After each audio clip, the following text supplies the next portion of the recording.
it's hard, when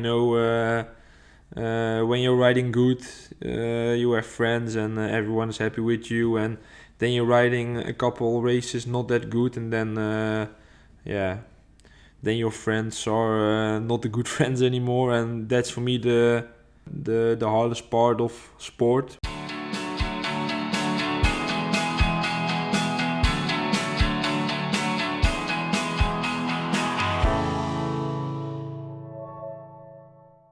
Hello everyone and welcome back to the Cyclocross Social Podcast.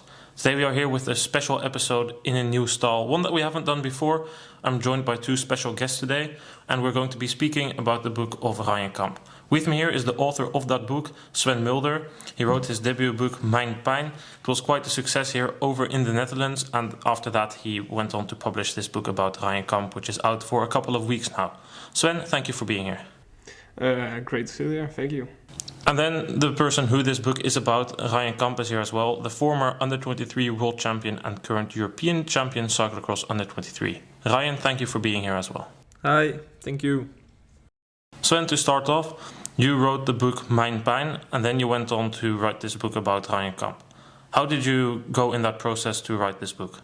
So I started, I think, a year ago, and I contacted Ryan in first place, but I knew him for like 12 years now, I think, and always with the youth categories we were at the same place, at the same races, and never lost contact in that time. Yeah, it went very naturally, I think. So I needed an idea for a book, and so I wrote one.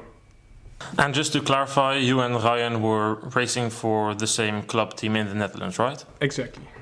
And can you tell a bit about that club? What was it like? Where is it located? It's located in Oosterhout. Yeah, we were great at racing at the time with our youth categories, and now I think it's a bit less, but maybe due to COVID or other things. But not only results were there, it was also like the company with each other and being at a race, and even staying there when you were the first one to race, and then you stayed the whole day just to play with each other and other things. So yeah, it was a great time. Ryan, you were, as said, also racing for the John Rennen. What memories do you have from your first time racing at the John Rennen as a young rider? I remember the first time very well. That was with my father. I had a small bike, and the first time I went to the John Rennen, I first of all didn't want to take my bike to the John Rennen. I just wanted to look at the guys, how they are riding and training. And then my father said, "No, you have to take the bike. It's a cycling club, so you have to take your bike." And I said, "No, I just want to look." And at the end of the day, I took my bike and I rode the training just for fun to test how it was. And then it kept on. And the most of all, I remember that Sven and I live in the same village, and every Tuesday and Thursday. We went together with all the fathers and with another two guys from the village here. We went to the training and from training back to home. So that was always very much fun. Yeah, it was just a club training. Yeah. No other things, no other training, just club training, and in the weekend one, maybe two races, and it was a great time. And so you already then obviously knew Sven quite a while. How did you react when he approached you that he said he wanted to write a book about you? Yeah, I was quite surprised he was asking me, because I wrote my pijn also from Sven, and I liked the way he in his book he writes a story like from the Galibier, I think, or another climb, Stelvio, and it takes an hour to climb. But more than now. Yeah, but he tells the story just like it, that you feel every second how he writes the climb, and I very much like that about the book. So yeah, we went a little conversation to set up a little contract about the rules and the things we should do with the book. I really like the idea of it, but a book of mostly a sporter is a book from somebody that has a privilege of an Olympic champion or a world champion or a big name in sport. So that was my only point that I thought from maybe it's not the right moment to do it, but the book, how it's come out now, I think it's perfect. It's not too much of a sport book. It's more like a fun book with all kind of small stories. And yeah, exactly. So that wasn't the idea from the beginning. No. So just to write a couple of stories, fun stories, but also some hectic moments, and I think everything is in it, and so it's not to say to everybody, hey, here's Ryan Kamp. We didn't want to write a book that says most of the times, I'm Ryan Kamp, I'm amazing, I'm a European champion, world champion, blah blah blah. I think the words European champion and European champion, maybe they are called 1 or 2 times in the whole book. Yeah, and that's the only thing. So yeah. Yeah, I obviously also read the book, and that was one of the things I really liked about it, that it wasn't a story of a career, because that's more something you would expect towards the end of a career when you retire, then you get all the results and stuff, and that's what I really liked about it. And also I agree with what you said on the book Mijn, Pijn, that you can really feel his pain, which is also the translated title of the book. You can feel what he's thinking when he does this epic ride of 2 times Stelvio and 1 time Mortirolo. So I really like that. And now going forward from this book onwards, what did you think about the book when you read it yourself? Was it then exactly what you expected? I mean, you already briefly touched upon it. Yeah, I didn't read the end product, but I did read the chapters to check it if it was really what I said. But yeah, I read a couple of them, and yeah, it was exactly what we wanted, and yeah, I'm very happy with it. So that's a good thing about the book, I think. The only one who has the book and haven't read it entirely is the person who is the person himself. I don't like to read things about myself, so I think it's going to take a while before I'm going to read my own book. So, but the first one you read it entirely. Yeah, I think in 2 days I completed it, I think. Yeah. And Sven, you were the author of this book. Could you tell us a bit about how this book is made up? You already said short stories, but what is it like? What can people who want to read it expect? So, in the first place, I had a few subjects who must be in the book. And that was how you started cycling, why did you fall in love with it, and of course in Dubendorf when he went world champion, and European championships also at Vanberg. But then I just sat with him in just a relaxed setting, and stories came up, and I just wrote it down in I think a funny way, but also in literature terms.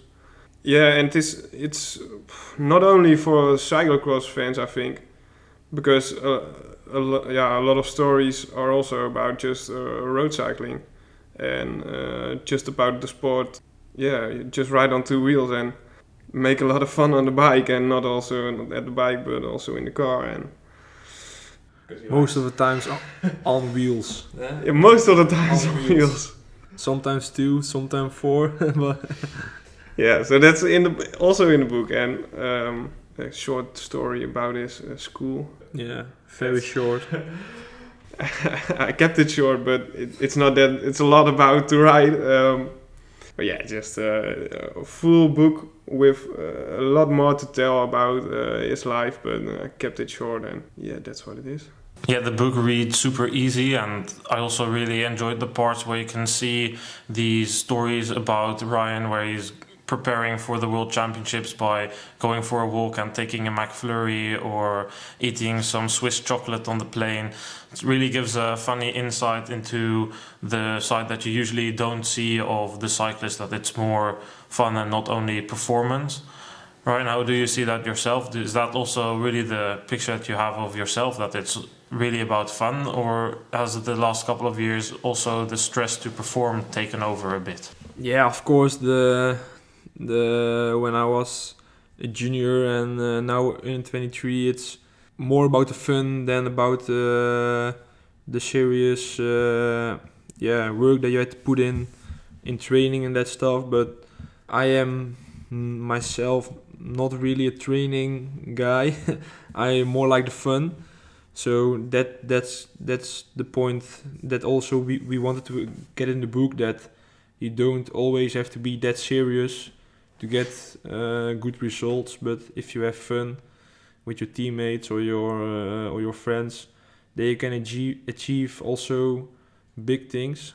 And the cyclists are most of the time not that serious. When you are in a hotel, there are always jokes and chocolate. If you take pure chocolate, it's not even that bad. After a ride or something, it can be worked like a recovery bar or something. So I don't see the bad points of it. No, of course, it's definitely not bad, especially if you train that much, and then for sure there should be the opportunity to take a bit of nice food, in my opinion. Something that also comes back in the book quite a lot is that you go for some nice drinks, because you seem to stop a lot for cola during your rides. I wouldn't say I'm addicted to cola or Coke, but I really like it, and I am that type of guy that when I take some sort of caffeine like Red Bull or cola or First Energy gum or caffeine shot. Name all the brands now. Just for sponsoring. But when I get caffeine, I really get a boost of it. So one time with Johnny Pavone, I did a 250k ride, and we were just fucked together, and we have to go to do 100k back home, and how are we going to do it? And then we took 2 Cokes, I think, and the engine started again, and we went full gas back home. So for me, a Coke is really the type of drink I will take when I'm a little bit down on energy. So I like to drink Coke on the training rides. And Sven, you, as writer of this book, you've been around Ryan, seen a lot. Is this also the impression that he made on you when knowing him and when writing the book, that he always is in for a joke, not always super serious, but when it's needed, that he can turn around this switch and then can go full focus on a race and achieve great things? At some time I thought maybe, he's not training that much, and I thought maybe years ago if he trains more and then he can achieve more, but I don't think that's how it works with his lifestyle and everything. A bit of talent helps also, because I think he's at his best when the race starts. And I think as a rider, especially when you're a cyclocross rider, that's the moment when you have to be there, and especially with championships. Well, he's the guy. He's in front then you have to be there. So that's what I see. The thing where I struggle with very much in the winter is that I do want to train, but I don't like the rain and don't like the cold of it and the rest of it. But cyclocross is so intensive that you have to be very rested to get on start of a race. So it's very hard to find a balance to train hard and also rest very hard. So that's a very hard combination to make in a training schedule and in your daily schedule, because you don't want to do much things during the day when you're trained and that stuff. So that's why most of the people think that I am lazy and not doing very much. But the things what I train, I do most of the time for 100%. But it's very hard to train correct in the winter season because you have to be so much rested at the start of a race. And when I notice myself when I ride in the summer on the road races, when I do 3 hours the day before the race, I perform almost the same when I do a race prep before the day of the race. And when you do that on cyclocross, you take a 3-hour ride before a cyclocross race, I think then it's not going to end that well. So yeah, that's very difficult for me. So how do you manage that then? Is it what we kind of see on social media, that it's mainly endurance on Tuesday and Thursday, and then an intensive either individual or group session on the Wednesday? Or do we get the wrong impression? Yeah, no, the most of the days are then Monday, Tuesday are rest with small intensive like sprints or 30-second blocks or that stuff.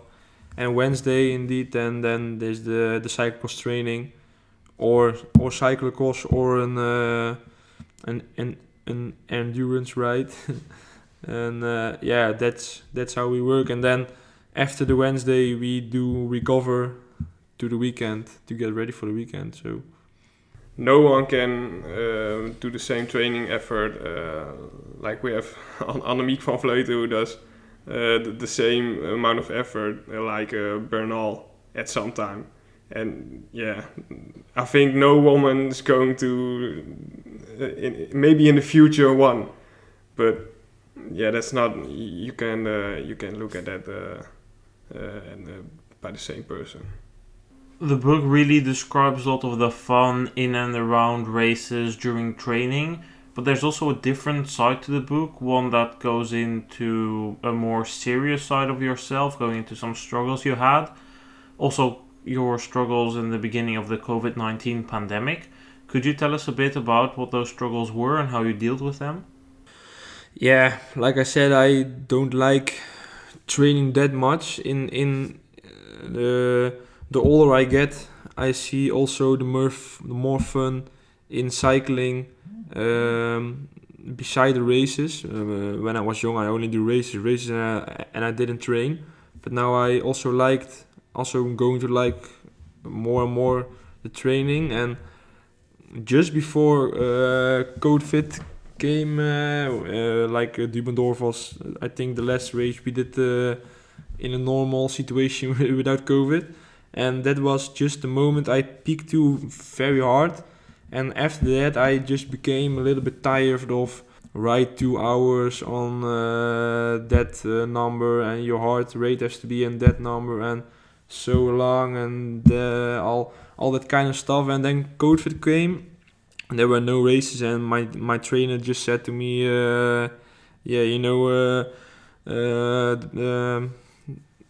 the next races are over more than half a year, so just go and ride your bike and do what you have to do what feel good and have fun, and that's what I did. And then was really the moment I thought by myself, oh, cycling is really the kind of thing I really, really wanted to do. So that opened my mind, and to reach bigger goals and train even harder for it. So.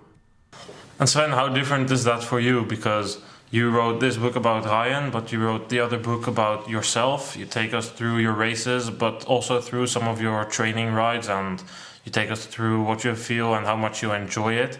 Was it for you sometimes hard to understand his feeling about not really liking training when you yourself love training and just love getting out on your bike? As cycling-wise, he's a completely different person than I am. Mostly a few years ago when he didn't like the training that well, because most of the time I think the training is the most fun part of cycling, and but I'm a bit crazy about training. You also saw it in my first book when Stelvio, Montirolo Stelvio, and I was only 16 years old. But a lot of people said then, why did you do that? You were 16 years old and riding that much hours. I think I was 8 hours on the bike. Well, that's not even normal if you're like an elite rider. But I just like the adventure, and I went for it. And I think if you ask me what's the most beautiful ride you've ever done, I think the first thing that comes up is that ride. Because it was not only the mythic climbs and 160k, but I think the nature, I think that was the most fun part of the ride, and just being alone. And that's just the most beautiful part of cycling. Indeed, it's very different because like some people will like climbing, other people absolutely hate it. And I mean, Ryan says he doesn't like training in the rain. In the book, you also mentioned that you don't plan to be a cyclocross rider forever, that you would love to either race in a World Tour road team or do some mountain biking. Does that also have to do with the weather or just other interests? No, not only the weather. You know, I started cycling at John Rennen, and it was for cycling, and then like in the book I won a cyclocross bike on a race, and so I started to do cyclocross, and then I became, I think, Dutch champion in Hellendoorn. Then Frank Groenendaal came to me from ZZPR, ons baby cycling team, and he asked if I wanted to ride for his team. And you know, I really liked that he was curious to me, so I said yes, and I want to ride for your team. But I said it to many people, if name a team, if Maytag or Jumbo, the Voltman team, or that kind of stuff came to me first, then I never took the path for the cyclocross, and I went to the road cycling. So the road races are the most fun thing to watch for me. Also, I do like to look at cyclocross races, but road races, just my heart beats faster when I see a road race than when I see a cyclocross race. So my dream is to become a road cyclist in the main way. So then maybe combining it like we've seen other riders do as well more and more in recent years. That's how I see it for myself in the future. You know, when I was young, I was really fan of Lars Boom and Sven Mulder. So when you see the profile of that guys and their time lapse over cycling, then you see cyclocross is the main path in their career, but road cycling became bigger and bigger by them. So that's also what I wanted to do. So World Tour teams, if you hear this. You also mentioned mountain biking. This year your teammate Elisabeth is also going to do a number of mountain bike World Cups if everything goes to plan. Is that maybe something that you can then join on, or is that maybe something for further in the future?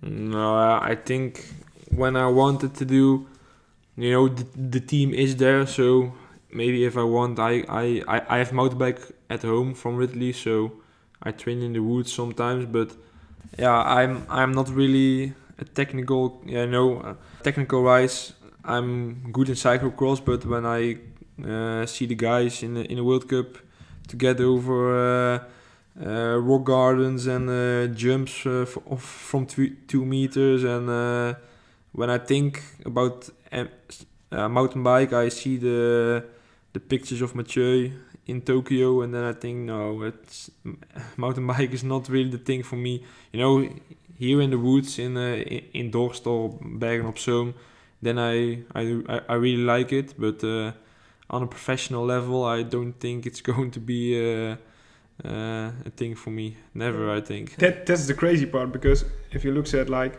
mass sprints, and it doesn't have the same reaction like seeing someone fell to 2 meters at the ground, but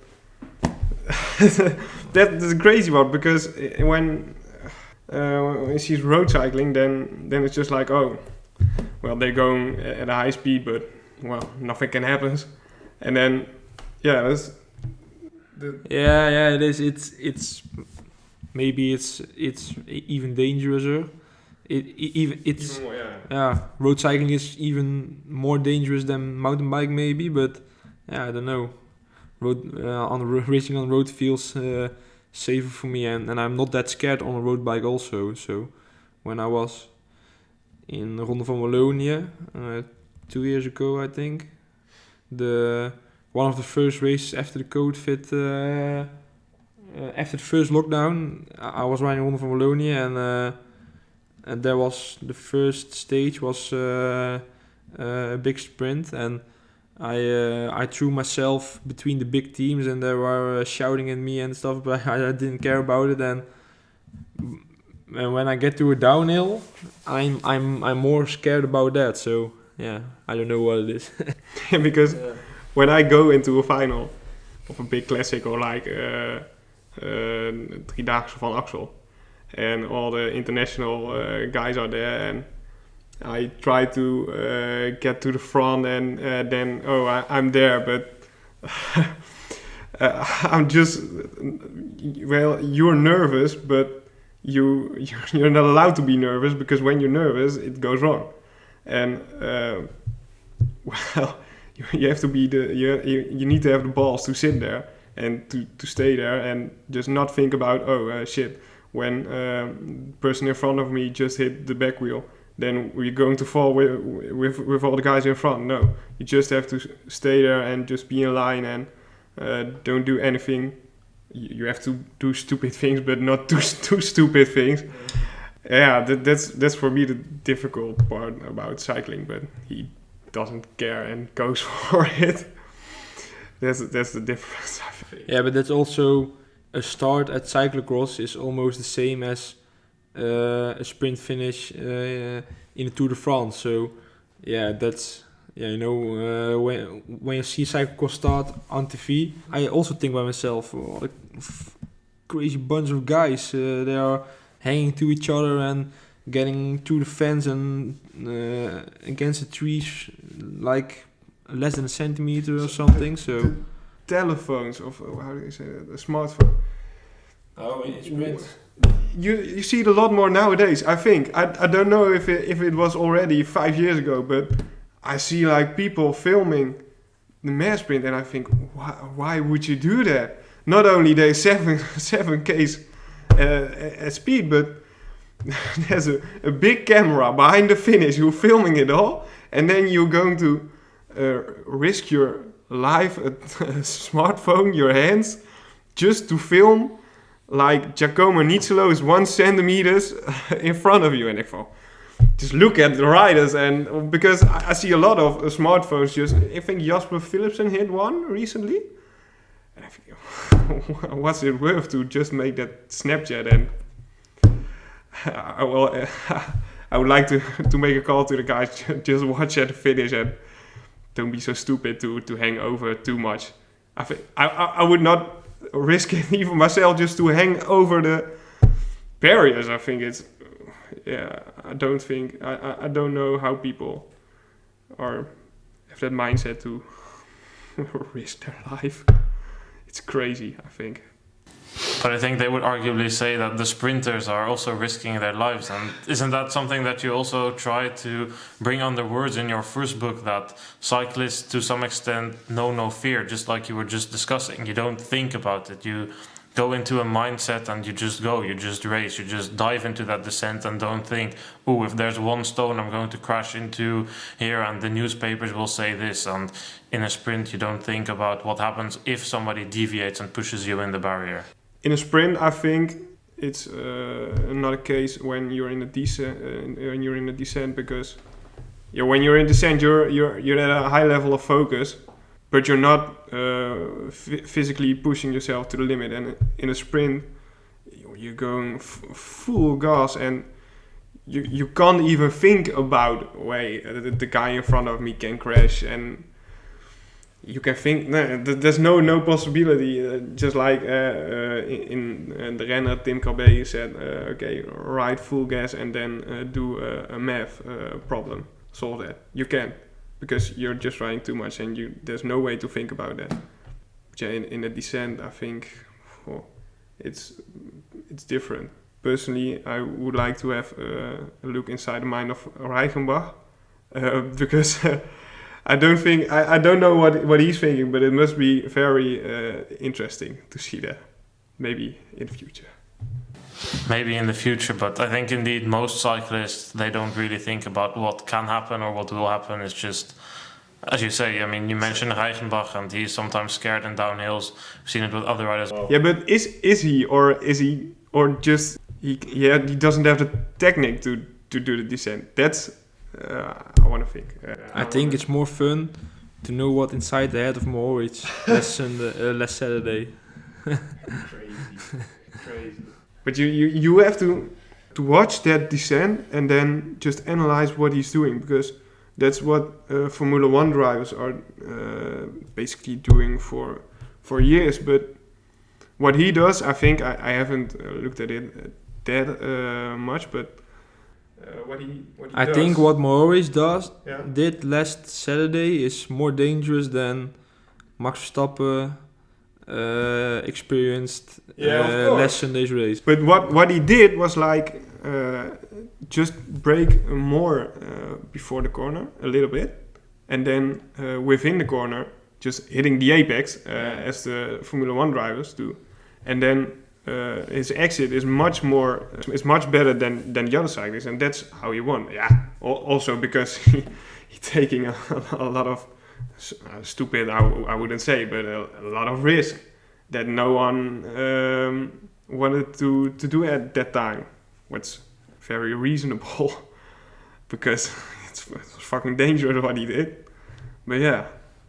I mean, I think he was also held because Van der Poel wasn't in the wheel, because if I look back at the 2020 Lombardia race, the downhill of the Sommario there of Van der Poel, that was also insane, gaining, I think, from the top of my head, 50 seconds on that group. And it's something interesting to also get like a perspective in the mind of cyclists in these two books. One of somebody who dreams to become pro, and the other one you get to see somebody who is turning pro next winter. Somebody who's had a pretty successful season this winter. To come back a bit to then the cyclocross part. Ryan, you said yourself in the book that you had a bit of struggles with the COVID-19 pandemic. How did you turn that around eventually? Because you were expecting to race the season as a world champion, but I think you only got to wear that jersey once. Was that a bit of a disappointment? Yeah, it was. I wear it 2 times. After Düsseldorf, I wear it in Lille, and the second time was when I became European champion in Rosmalen the next season. There are the only 2 times that I wear my jersey. Of course, I train in it every day, and also in the summer I trained in it, and that's very much fun. But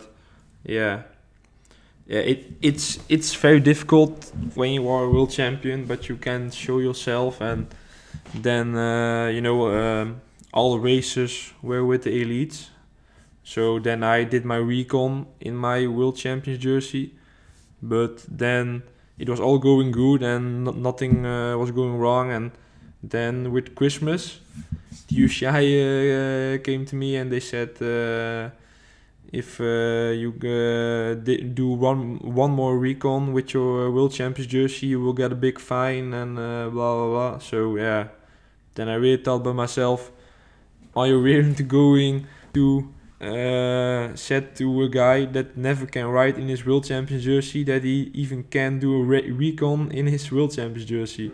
But yeah, that's I think the mindset of the UCI, and yeah, it's very disappointing that you can't wear it. But yeah, it was part of the year, and I was the CodeFit champion. So yeah, yeah. Yeah, well, to me it seems that the UCI should have some different priorities, and maybe making courses safe or actually checking the regulations instead of doing these things. Yeah, I agree. Yeah. But then after that, you still managed to almost prolong your world title in Ostend, just ending short by your then teammate Pim Ronhaar. And then this season you went to the European Championships. You became champion there again, European champion. How was that then? Can you take us through a bit what you say in the book? You take us a bit in your mind there. Could you do that here as well? In Oostende, I was, of course, hoping to take my second title, but I maybe was a little bit too confident there. I started on a too aggressive tire and made too much mistakes, and I started too hard, and that day Pim was the best, so no excuses for that. But and on the European Championships, everyone said that I was the favorite because they are always looking at me, but I was at all the favorite because I didn't have good races in front. The races in America, they were good, but the races after were worse than worse. So, but I kept saying to myself that I could win, and I won. So I showed the other guys what I can do, and then they were looking at me again at the World Championships in Fayetteville this year.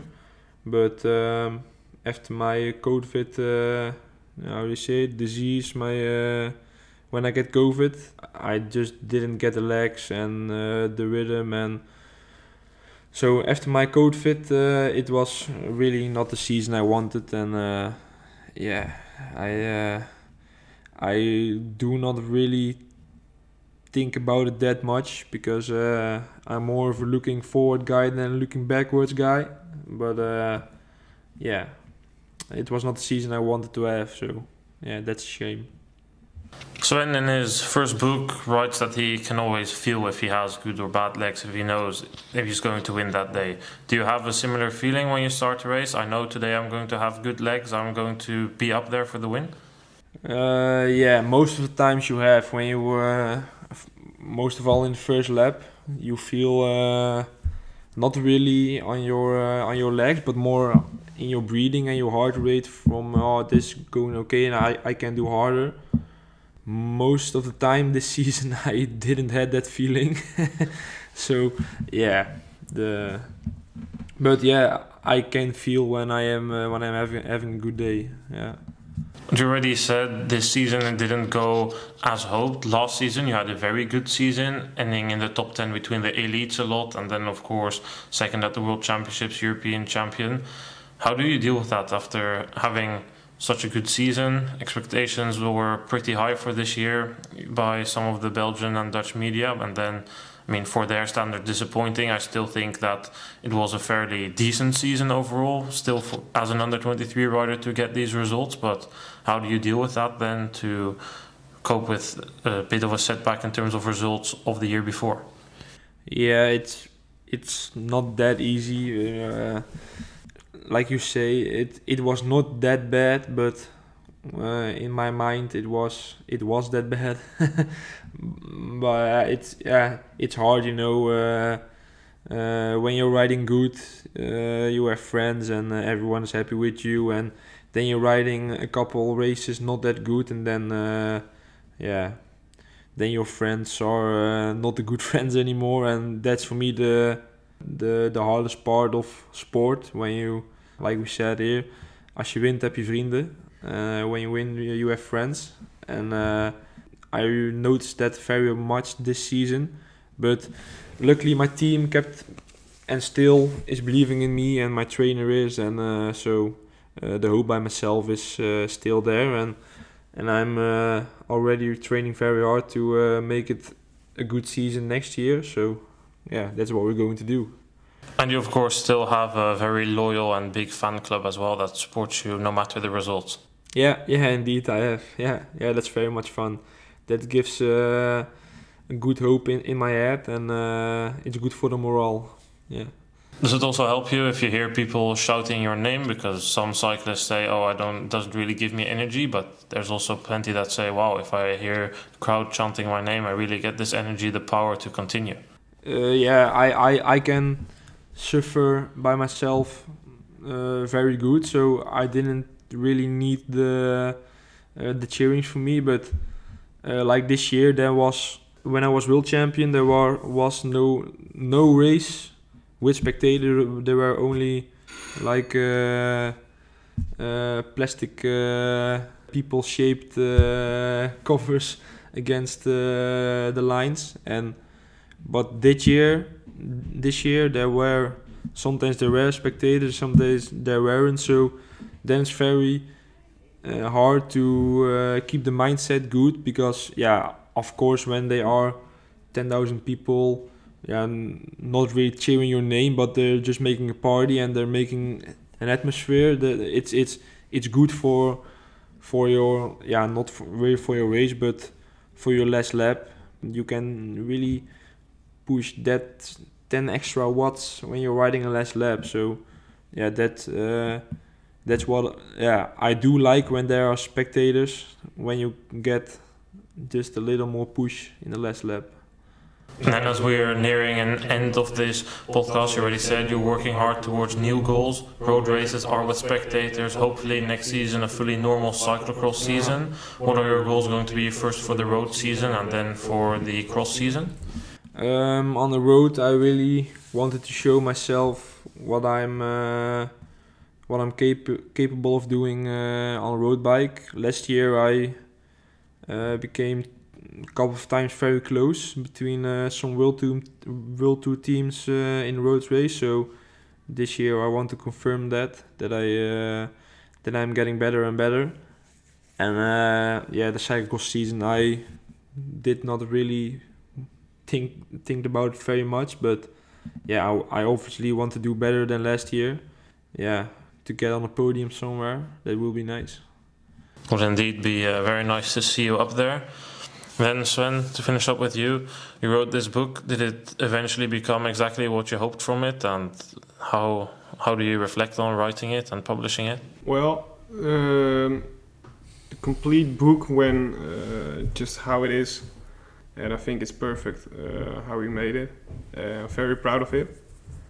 It just needs a little bit more attention, but due to this podcast, I think it's gonna be okay. But when we started, it was just an idea, and I just love writing books.